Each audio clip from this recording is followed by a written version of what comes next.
Siya rin yung kuya ko na kasama ko lagi sa panlilimot ng laruan ng kapitbahay namin.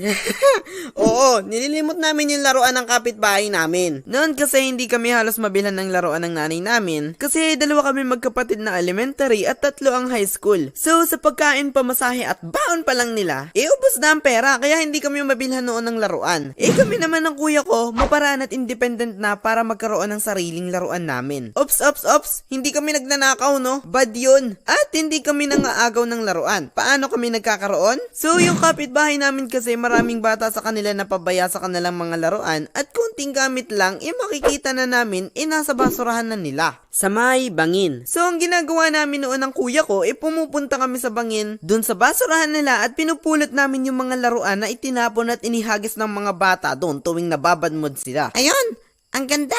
Nakakita ko ng magandang laruan. Hoy, huwag ka maingay. Baka mapakinggan nila tayo. Bakit?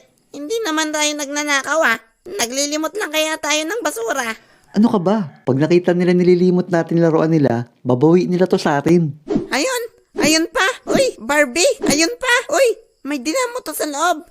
Eto pa. Hoy, huwag mong limutin yung mga nasa harapan ng bahay nila. Hindi pa nila tinatapon yan. Sa kalingit eh.